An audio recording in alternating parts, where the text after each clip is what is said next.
Juntos para cultuarmos ao Senhor.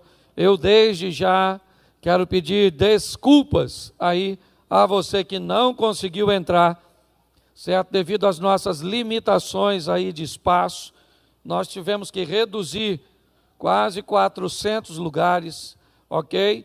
E acomodamos o que podíamos, mas algumas pessoas tiveram aí que ficar para o nosso segundo culto, pois no domingo temos dois cultos, um às 18 e o outro às 20 horas. Na próxima quarta-feira, coloca aí, nós temos o nosso Manhã com Deus, o nosso trabalho de oração, todas as quartas, às 9 da manhã, e vai estar conosco o pastor Elielson Miranda. E eu gostaria de convidar você para estar, é um profeta, um homem de Deus, e com certeza vai ser bênção para a sua casa, para a sua família. Na quarta-feira à noite, nós temos aí a quarta-feira da vitória, e quem vai estar pregando no próximo culto da quarta é o pastor Elvis Breves, certo? Não estranhe o nome, é isso mesmo. Como ele mesmo diz, o pai dele era fã de Luiz Gonzaga, e aí colocou o nome dele de Elvis Breves. Mas é um amigo do nosso ministério, é um homem abençoadíssimo, e na quarta-feira vai estar conosco. No próximo domingo, é o primeiro domingo do mês, e todo primeiro domingo do mês nós temos aqui a Santa Ceia, e eu quero convidar, ou convocar a igreja para estar conosco. Quem estava aqui na quarta-feira, levante a mão. Você vai ouvir a mesma mensagem de quarta.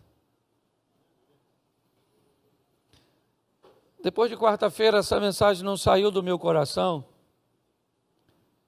E hoje eu até preparei uma outra mensagem para pregar, mas ela ficou muito forte no meu coração.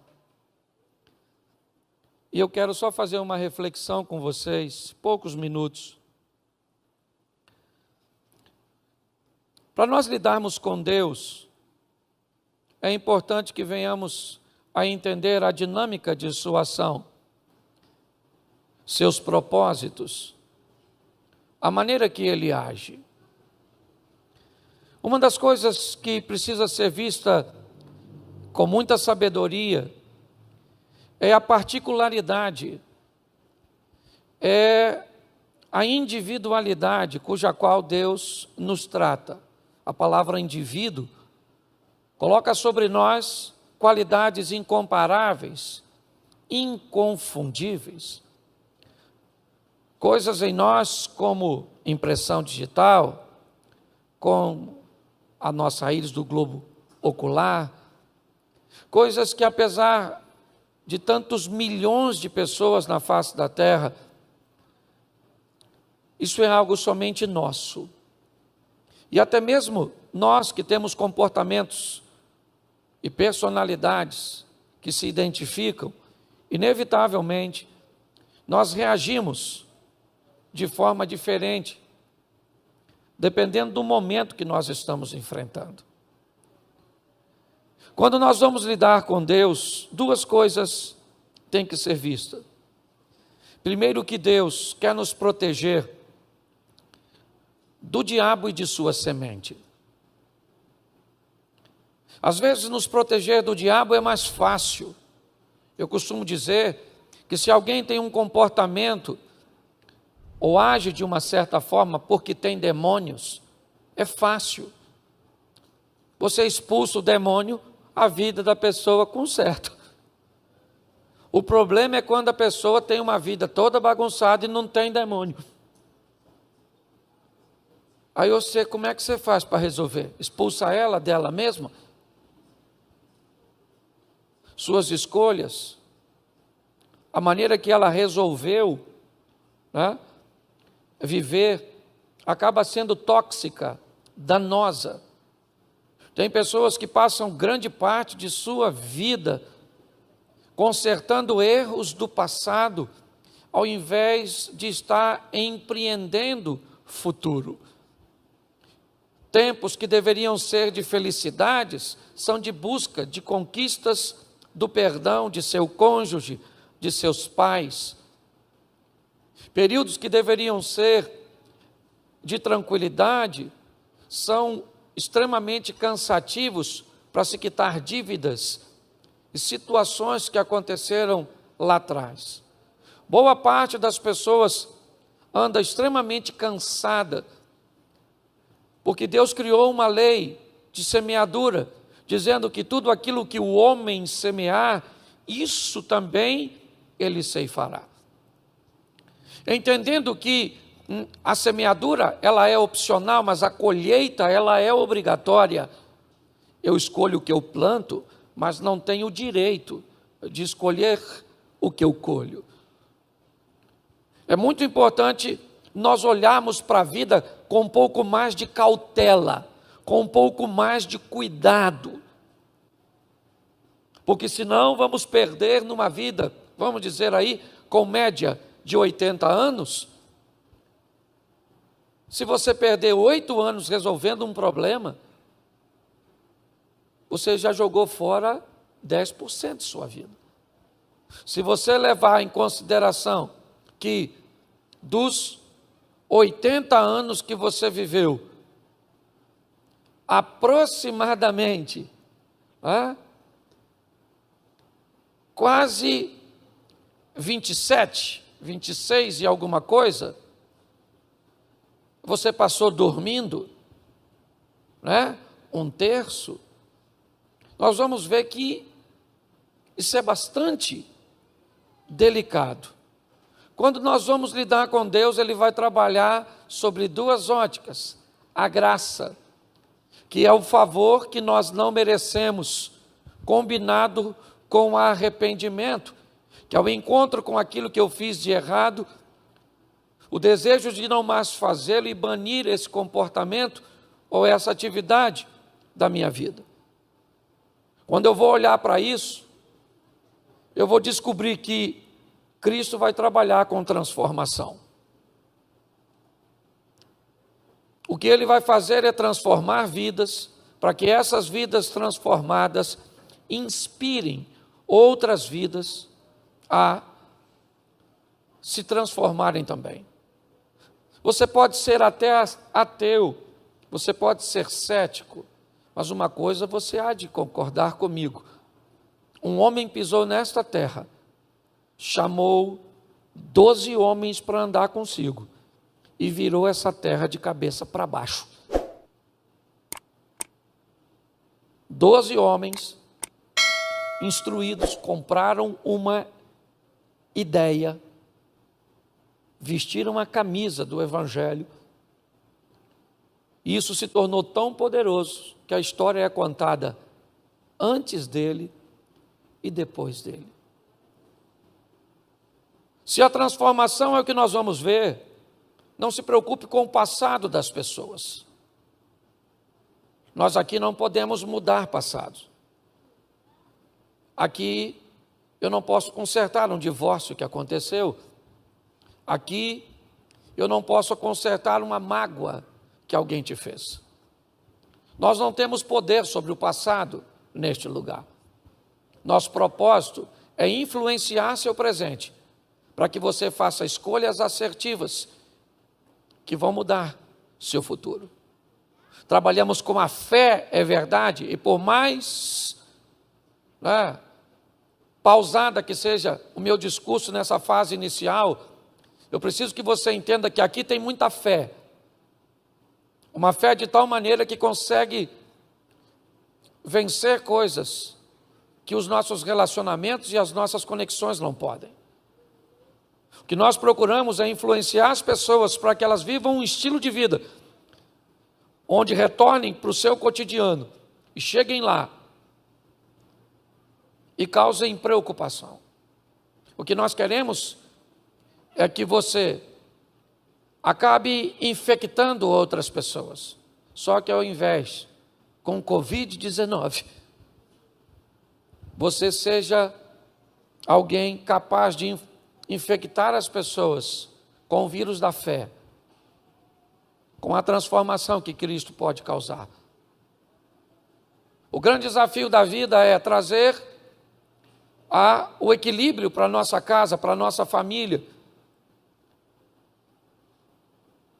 E o evangelho ele é impecável, mas às vezes o comportamento de algumas pessoas acabam afastando as pessoas do evangelho. Eu quero te mostrar que para Deus não importa quem você foi. Você matou, você roubou, você traiu, você mentiu, você destruiu a vida de alguém ou teve a sua vida destruída por alguém. Alguém abusou de você, foi isso. Alguém abusou da sua confiança. Eu não sei o que você traz consigo, eu sei que você não está limpo.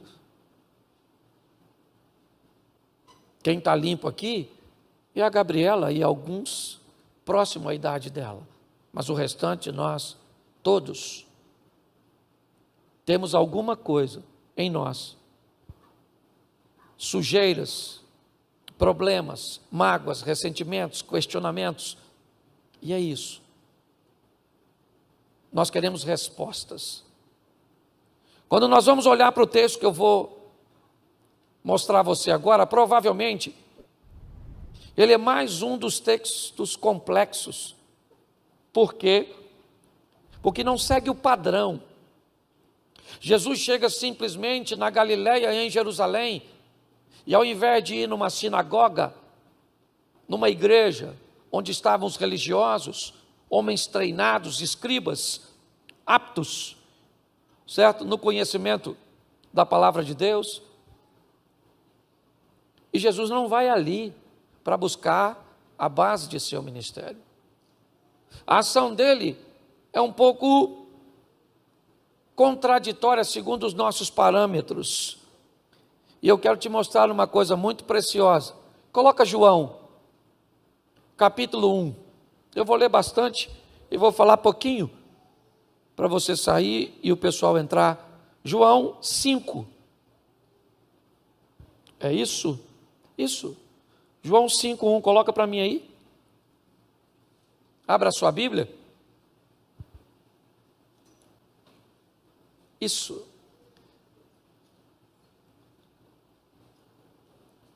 Perdão, é Marcos 5. Marcos 5:1.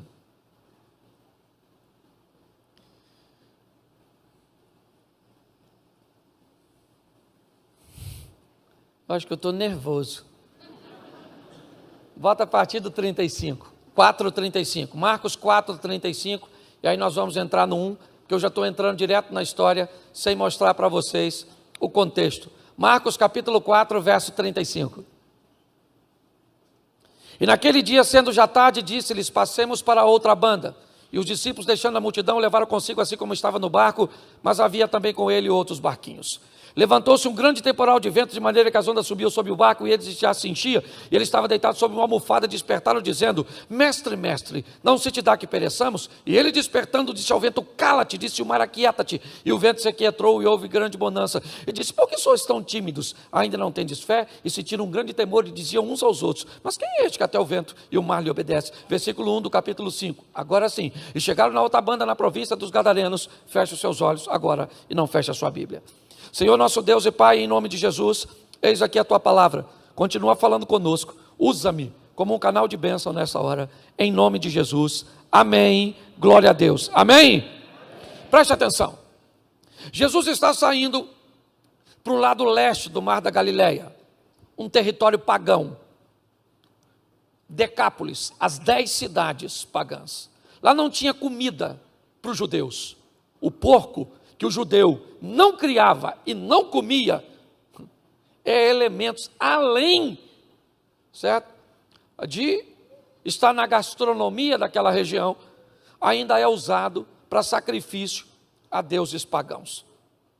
Jesus pega seus discípulos e vai levar para esse ambiente, e a pergunta é: o que ele quer lá? O que Jesus está querendo ao conduzir seus discípulos àquele lugar? Eles eram judeus, eles não gostavam de se misturar com gentios, com estranhos, ultra, mega, super seletivos. Quando nós olhamos para isso, O que é que Jesus está querendo fazer no local onde só tem pecador? Com uma turma com a mente altamente fechada. Jesus não tem nenhum candidato para ficar em Decápolis, para abrir um ponto de pregação, uma igreja, uma base evangelística, uma célula. Será que Jesus vai fazer apenas uma viagem rápida ao outro lado? Mas o que é que ele está pensando em fazer? Os discípulos entram no barco confusos, enfrentam uma tempestade, enfrentam a incredulidade dos discípulos. Quando nós olhamos para a oposição enfrentada pelo barco, nós já podemos ter mais ou menos noção de que para o sistema está sendo de confronto para impedir o barco chegar do outro lado, é porque algo grande vai acontecer do lado de lá. Os discípulos não têm ciência, mas eles entram, enfrentam uma tempestade no caminho, pensam que o barco vai afundar, Jesus está dormindo, depois você lê. E o que é que ele quer hoje, principalmente aí na garotada mais nova, é a palavra influência. Vamos pegar hoje pessoas que ganharam muito dinheiro, que se tornaram influencers na rede social. Felipe Neto. Aqui não está em jogo se o conteúdo é bom ou ruim. Só estou dando a informação. O Whindersson Nunes e tantos outros influencers. Pessoas que estão ganhando dinheiro, influenciando pessoas. Quando eu olho para isso, me parece que Jesus já usava isso há muito tempo. Procurar os influentes para mudar a vida dessas pessoas. Para fazer com que alguém de influência utilize dessa influência para expandir o reino dos céus no ambiente que ele está inserido. O problema é quem Jesus vai tomar por candidato numa cidade pagã. Quem? Se nenhum de seus discípulos são qualificados para ficar naquele ambiente,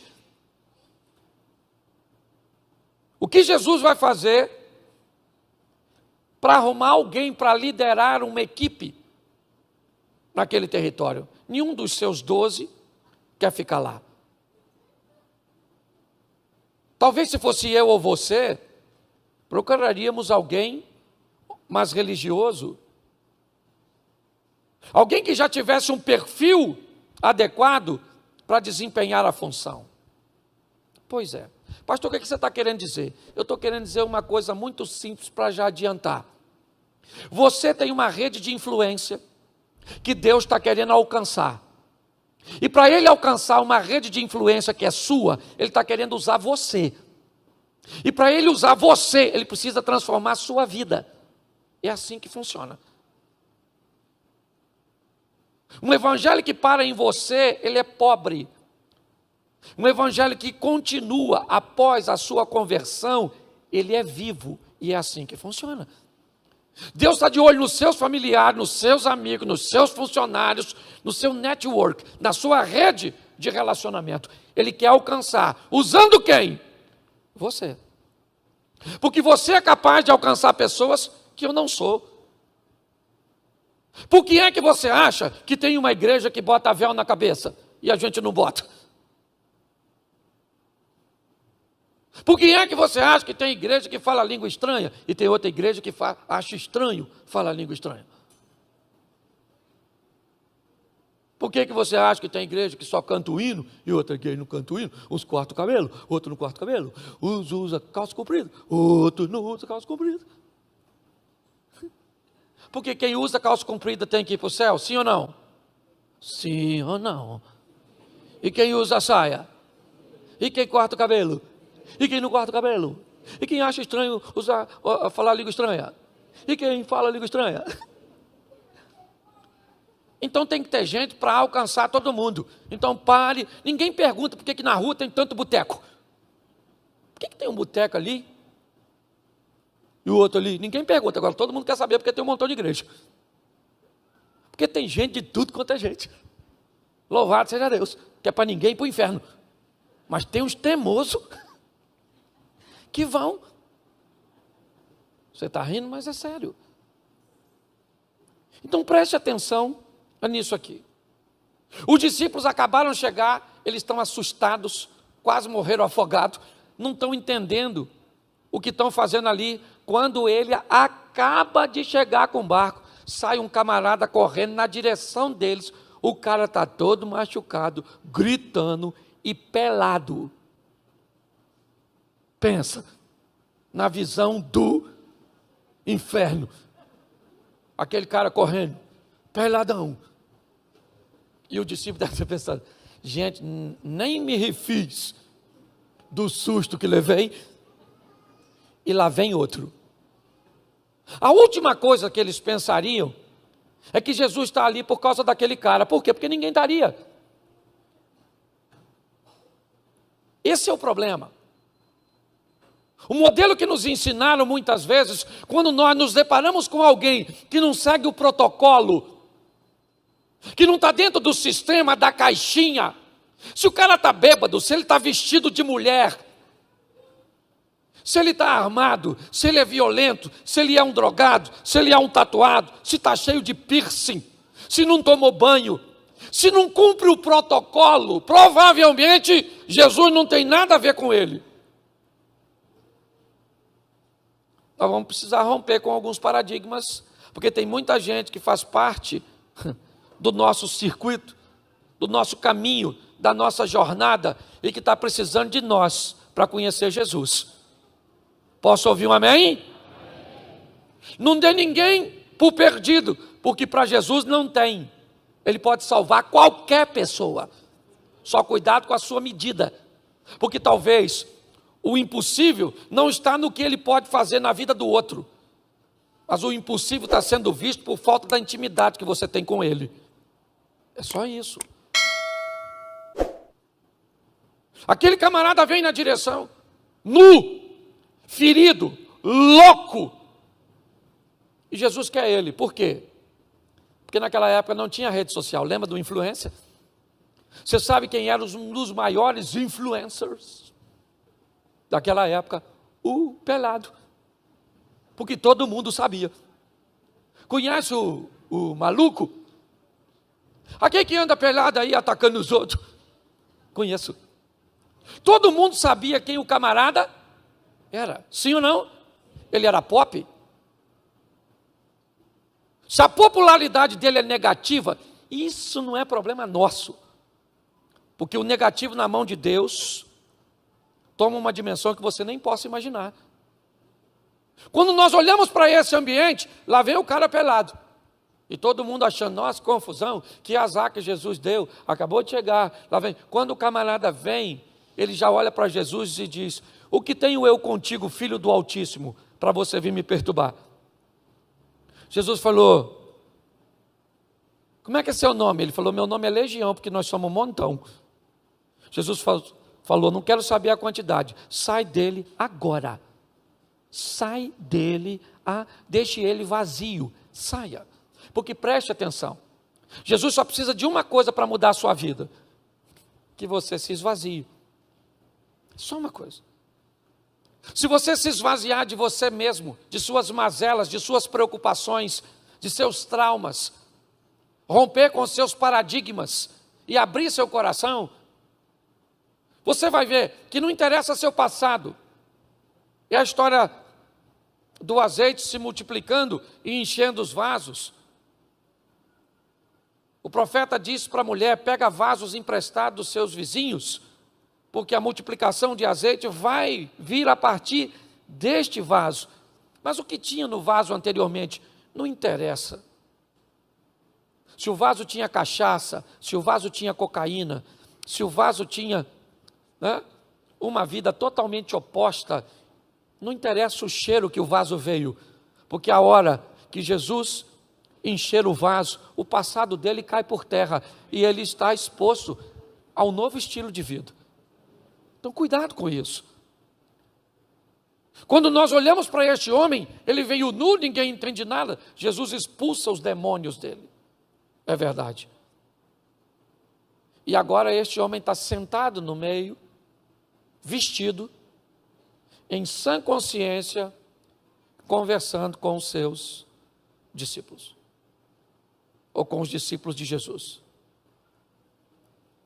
Quando isso acontece, o texto diz que a multidão corre para a cidade e vai avisar todo mundo que alguma coisa aconteceu com o cara que andava pelado. Alguma coisa aconteceu na vida daquele camarada. E por ele ser popular, todo mundo quer dar uma olhada nele. Quer ver o que aconteceu. Por quê? Porque todo mundo sabe quem ele é.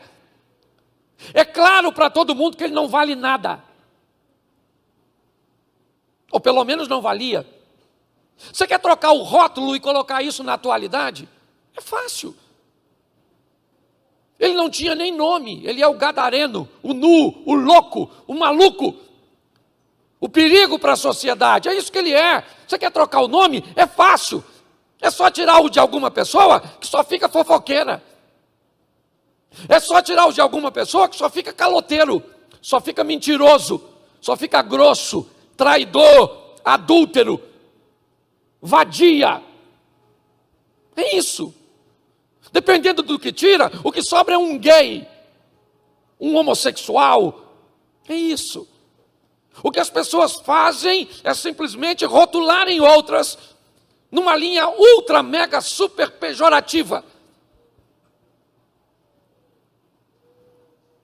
O que nós estamos olhando é para um homem que todo mundo dava a ele como perdido, mas o amor de Deus chegou para aquele homem na pessoa de Cristo Jesus. Mas não é fácil. Você acha que um banho, uma roupinha limpa e a perda de um mau cheiro é o suficiente? Não é não. O grande desafio das pessoas que se convertem ou que buscam se converter é não entenderem que entre a conversão e a concretização, o estabelecer da palavra de Deus, existe um processo que ele é rapidinho para nós conversarmos, mas ele demora um pouco na hora de ser colocado em prática. Agora todo mundo que olha para ele, quem é aquele? Aquele é o cara que andava pelado, mas agora está vestido. É o louco que andava gritando, mas agora está falando baixo. Nossa, é ele mesmo? É. Mas e aí? É só isso? Não. Porque deixa eu te falar uma coisa. Se Jesus vai mudar Decápolis através de um homem, vai ter que dar a esse homem a coisa mais preciosa que um homem tem na vida: crédito, credibilidade. Coisas que as pessoas não gostam de nos dar. Quem aqui já jogou boleba de gude? Levante a mão. Isso. Quando suas bolebinhas acabavam, o que você tinha que fazer? Você fazia o quê? Saía da... Porque os seus créditos acabaram. Talvez seu casamento esteja acabando hoje por falta de crédito. Talvez seus pais não confiam. Meus pais não confiam em mim, não me deixam em lugar nenhum, não me deixam fazer nada. Por que não deixa? Porque você acabou com os créditos que você tinha. Por que é que nenhuma instituição bancária oferece crédito para a sua empresa? Porque você não tem crédito. Você pegou o que você tinha e jogou fora. Quando nós olhamos para isso aqui, nós vamos descobrir, se eu quero viver com Jesus, eu vou ter que entender que muitas vezes eu acabei com os meus créditos. Mas ele vai me emprestar aquelas 3 bolebinhas que me coloca de volta na brincadeira. que me dá a oportunidade de tentar novamente. Por isso que o nome da igreja é Recomeçar. De fazer novamente, mas agora de uma forma assertiva. Fazendo um reposicionamento. Trazendo para si um estilo de vida equilibrado. Porque muita gente não consegue prosseguir na sua caminhada, porque acha que entrou, levantou a mão, e agora todo mundo na sua casa vai olhar com você. Nossa, você traía, aí chega em casa depois do culto. Veio aqui e aceitou Jesus. Mulher! Ela fala, aceitei Jesus. Ele te aceitou? Você aceitar ele é fácil. Difícil é ele te aceitar sabendo quem você é. Agora eu sou um novo homem. A mulher olha e diz, por enquanto só você acredita nisso. Porque você vai precisar retomar a credibilidade novamente. Se você quer ter uma caminhada com Deus segura, firme, aprenda que para andar com Deus você tem que ter crédito, tem que ter moral, melhor dizendo. Hoje nós ouvimos falar muito, porque isso é uma falta de ética, é falta de moral. Resumindo, a grosso modo, ética é saber que está errado, moral é não cometer o erro.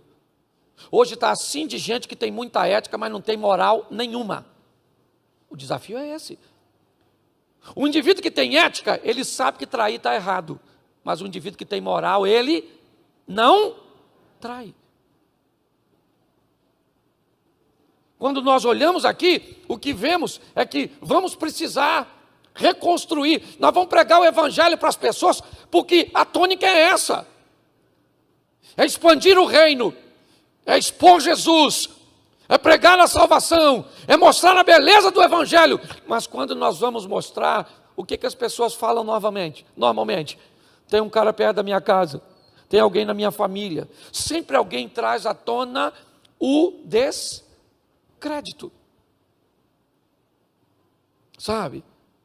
Por isso que a Bíblia diz que Jesus é um rio de água viva. Por quê? Viva. Porque ele arranca a sujeira, como arrancou a de Naamã, e não vai parar nas margens. Ele vai levar embora para o mar do esquecimento. Porque nós sujamos a imagem dele. A verdade é essa. Com o nosso comportamento. Quando eu olho para esse homem, como é que ele vai mudar? Ele vai mudar ganhando um pouquinho de crédito. Por quê? Porque ele já está vestido e não estava. Ele já está tranquilo e não estava. Ele parece que tem um novo estilo de vida. Então, se ele parece, vão para a segunda fase dessa história. A fase da desconfiança. Sabe aquela fase que as pessoas olham para você e para mim e dizem, quero ver se converteu mesmo. Isso é fogo de palha. Conhece isso? Já está devendo de novo, está fumando de novo, está bebendo de novo, está vendo pornografia de novo. Porque fica todo mundo desconfiado. Por quê? Porque essa é uma das fases do processo. O povo olha para você e para mim e para todo mundo e diz, fica de olho, isso não vale nada não, rapaz. É a fase da desconfiança. Fica triste com ela não, ela precisa ser vencida. Porque quem desconfia de você hoje vai estar te defendendo amanhã. É só uma questão de tempo. Você pensa que não desconfiava de Jesus, não? Desconfiava. Certo? Perguntaram, quando alguém disse, olha, eu achei o Salvador vindo de Nazaré. Sabe o que disseram? Pode vir alguma coisa boa de Nazaré? Fica todo mundo de olho. Olha, eu não sei se Mary vai lembrar disso, mas no começo do meu relacionamento com minha mulher, meu comportamento era tão ruim, que meu tio, que me criou como pai, chamou ela e falou para não casar comigo.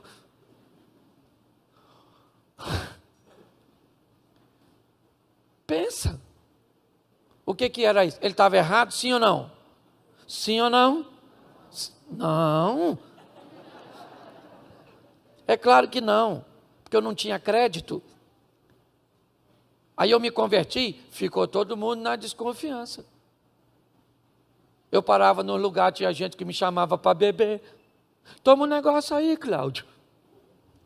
Não, menino, aceitei Jesus. Agora é Bíblia. Ô, irmão, a paz do Senhor. Deixa que eu tomo para você. Você está rindo, mas é sério. Você vai ter que sobreviver a isso. Aquela fase que a senhora ainda usava umas roupinhas assim mais fresquinha. Aí a senhora se converte e não deu para mudar o guarda-roupa. Então a senhora ainda vem para a igreja. Eu falei isso aqui, esse dia eu vi uma irmãzinha na rua da igreja, de longe. Falei, Jesus, é minha ovelha. Mas eu falei, arrancaram a lã dela. A irmãzinha está quase pelada, meu Deus, tem misericórdia. Você está rindo, mas é sério. Hoje ninguém entra pecador 7 horas da noite e sai santo 9 não. Isso é balela. Você tem que acreditar que Deus entrou na sua vida através do Espírito Santo, que a palavra de Deus vai entrar e que é só uma questão de tempo e vão ter que engolir o que estão falando a seu respeito. Mas você tem que dar os outros o direito de desconfiança. Olha para tu. Está lá na igreja agora. Rapaz, que já saiu com meus amigos tudo. Parecia roleta de ônibus. Agora está na igreja. Pois é, e aí Jesus muda. Mas não queira que as pessoas acreditem nisso de primeira. Porque você vai ter que passar para o terceiro estágio. O estágio da consolidação do tempo. O povo vai ficar de olho em tu. 20 anos depois, eu estou atravessando aquela praça da Mantiqueira. Eu sou nascido e criado nesse lugar. Se Deus me der graça, vou morrer aqui, nesse lugar. Louvado seja o Eterno. Eu amo Xerém. Certo? Fico com raiva quando fala que o Zeca Pagodinho é de Xerém. Porque ele não é, sou eu. O Jorginho não é de Xerém. Ninguém. Estão roubando meu título. Escute, eu amo, eu amo. Aí eu estou atravessando a rua, 20 e poucos anos depois. Um menino chamado, eu acho que era Vinícius. Quando eu atravessei a rua, que eu cheguei do outro lado, ele olhou para mim e falou assim, tu mudou, hein, Cláudio? Falei, mudei? Ele falou, mudou, rapaz. Você estava atravessando a rua, a menina lá passando, você nem olhou. O cara estava olhando, para se eu ia estar olhando, para uma menina que estava passando a rua, e eu não olhei porque não vi.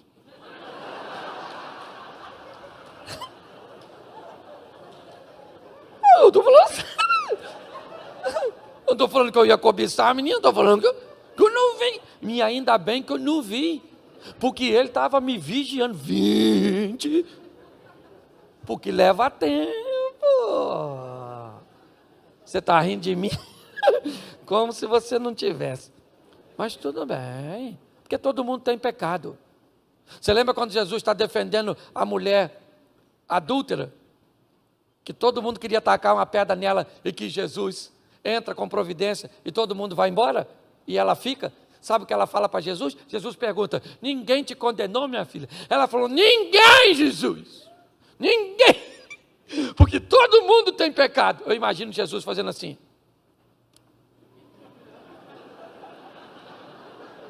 Todo mundo não, fala. Eu aqui tenho moral para te dar uma pedrada. Você está rindo?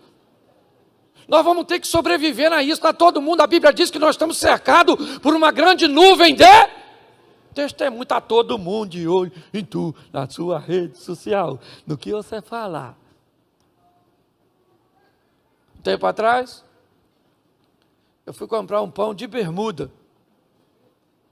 Bermuda, Abner. Cheguei na padaria. Eu conhecia a menina que ia me servir o pão. sabia que ela era meio xiita no ambiente religioso. Aí eu me aproximei do balcão para ofuscar o campo de visão. Aí ela falou: tá de bermuda, pastor? Falei: sangue de Jesus tem poder. Eu falei: tô, filho, eu vim aqui rapidinho, me dá o pão aí. Ela falou: nossa, o pastor assim de bermudinha.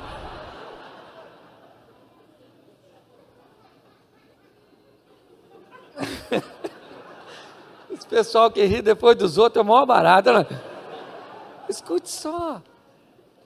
Está todo mundo de olho em você, querido. Se você não quer ser testemunha do Cristo vivo, você tem todo o direito. Mas se for para andar com Ele, vai ter que pagar o preço de levar a Deus a sério. Essa é a grande verdade. Sabe? O tempo vai contar a seu favor. Porque quando você vencer o estágio do tempo, sabe o que acontece? A turma que desconfiava de você e que te perseguia começa a te defender. Hoje, por exemplo, às vezes eu paro ali, lá não vou falar o nome não, para não fazer propaganda. Eu paro ali porque meu primo para ali num boteco. E aí alguém fala assim: e aí, pastor, vai tomar uma? Aí alguém fala: brinca assim com o pastor não, rapaz. O pastor não gosta dessa brincadeira não. Eu nem falo nada. Já tem gente me defendendo. Antes que me acusava. Lá no seu trabalho, aquelas pessoas que, olha a Bíblia, vai para a igreja. Isso aí, com o tempo, sabe o que eles falam? Tem culto lá essa semana?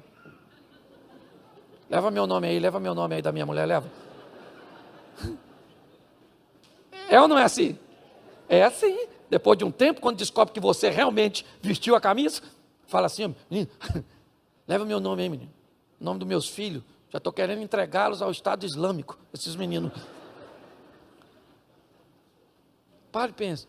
Você começa então a se deparar com os defensores, com aqueles que já viram que você está mudado, está transformado. Gente, eu tenho a minha rede de relacionamento e ela eu vou influenciar. Eu não tenho como influenciar a sua. Quando eu olho para esse camarada, eu vejo quem ele era. Ele era um maluco que andava nu, mas quando Jesus vai sair dali, ele pede a Jesus: Senhor, me deixa ir com o Senhor. Eu estava morando nos sepulcros, ninguém me dava confiança. Ele disse: não, meu filho, você não vai comigo, você vai para a sua casa, você vai para os seus, você vai para a sua rede de relacionamento e vai mostrar para eles quão grandes coisas fez o Senhor por você e como Ele teve misericórdia. Você não vai falar para eles, gadareno, não fale para eles, gadareno, porque esse povo já está cheio de palavras, este povo já está cheio de hipocrisia. Pare de falar de amor, gadareno, e ame. Pare de falar de bondade e seja bom. Pare de falar da verdade e viva, porque o povo não aguenta mais palavras, o povo está querendo decisões. Jesus está dizendo: vai para lá, gadareno, e mostra para eles quão grandes coisas eu fiz por você e como eu tive misericórdia de você. E sabe o que é legal de uma rede de relacionamento? É o que o marketing multinível descobriu. É a chave de um bom negócio, se for feito de maneira correta.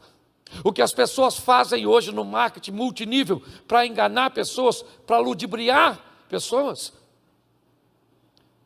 é algo extraordinário se usado da forma correta.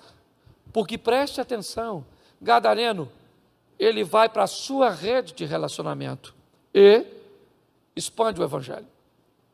Mostra para eles, com 1 mês, com 2 meses, com 1 ano, com 2 anos, está ali. E quando ele fez isso com sua rede de relacionamento, Sua rede de relacionamento tinha um braço de relacionamento, que tinha outro braço de relacionamento, e o evangelho foi se espalhando em Decápolis. Pessoas estão sendo transformadas. A história do homem que mudou é verdadeira, ele mudou de verdade, certo? E quando será que o transformador volta de novo? 2 anos e meio. Marcos 8. No final do capítulo 7, Jesus chega em Decápolis, pelas terras de Tiro e de Sidom. E agora, quando Jesus chega, 4.000 homens, 2 anos e meio depois. Gente, reunir tanta gente naquela época não era tão simples. Quando você vai a Jerusalém, você vai a Galiléia, você entende que para dar àquela multidão, discípulos de Jesus, mensageiros, iam 20, 30, 2 meses à frente, avisando quando Jesus ia chegar. Era tão difícil juntar pessoas que Jesus fazia milagres com o propósito de aproximá-los. Nós vamos lá por quê? Porque Ele dá pão para a gente. É isso, Ele dá pão, sabe?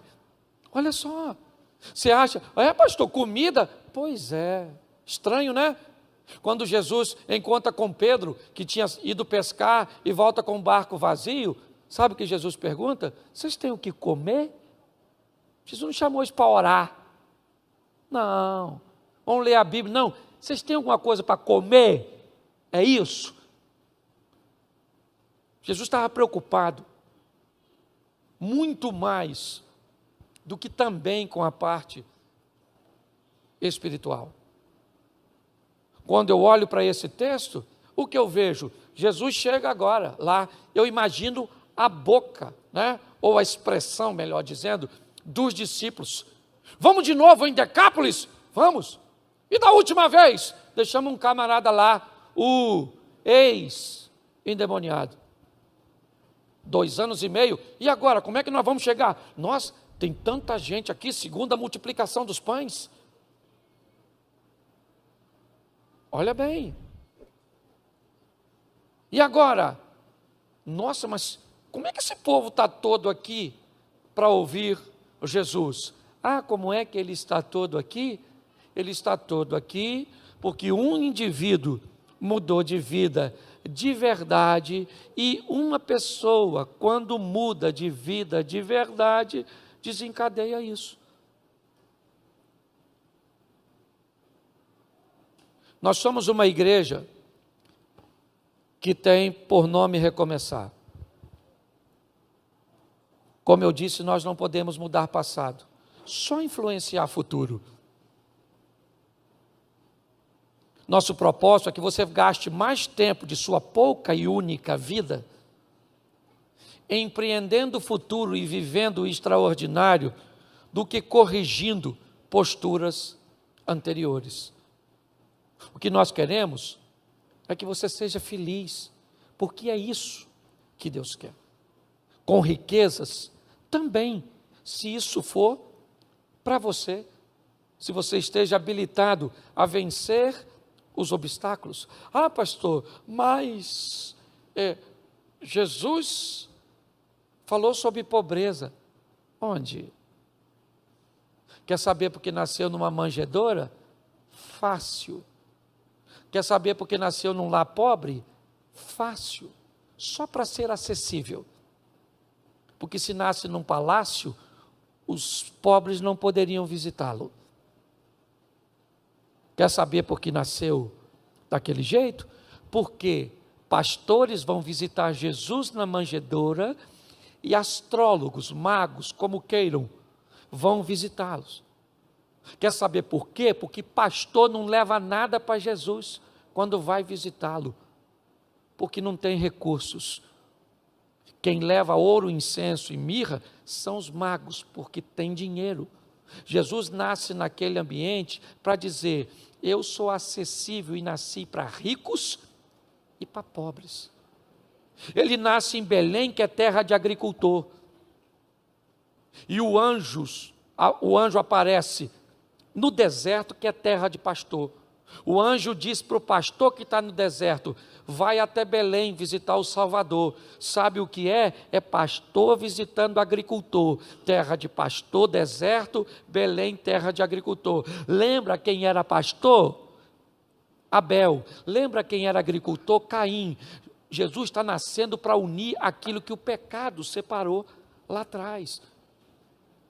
Nós vamos morar, segundo a Bíblia, não em palafitas no céu, mas em mansões celestiais.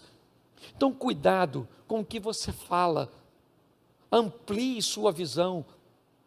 Transformai-vos pela renovação da vossa mente, para que você descubra qual é a boa, perfeita e agradável. Jesus está voltando. Viva o extraordinário, o incrível, o sensacional. Essa é a nossa proposta. Posso ouvir um amém? Amém. Eu preciso que você fique de pé. E, por favor, saia por trás. Vá embora, não fique para o segundo culto, porque não tem espaço para tu. Louvado seja Deus. Tá certo? Feche seus olhos aí. Feche seus olhos. E quando você sair, sai pelas portas de trás, tá bom? Porque o pessoal vai entrar pela lateral aqui. Feche seus olhos. Pai, em nome de Jesus, que essa palavra não se perca e que venhamos nesta noite ter a maturidade de entender que somos responsáveis pela rede de relacionamento que o Senhor nos introduziu. Desperte a nossa mente, o nosso coração a um nível de intimidade, para que possamos trazer para a tua casa, para a tua presença, pessoas que serão influenciadas não pelo nosso conhecimento teórico, mas por uma vida prática, piedosa, cheia do teu Espírito. Que esta seja uma semana extraordinária, uma semana de boas notícias, de bons negócios. Leve o teu povo em paz, guardado por tuas mãos. Que o grande amor de Deus, nosso Pai, a graça de nosso Senhor e Salvador Jesus Cristo e as doces consolações do Santo Espírito de Deus seja para com todo o povo do Senhor, e todos digam: que Deus te abençoe. Sente aqui você da frente.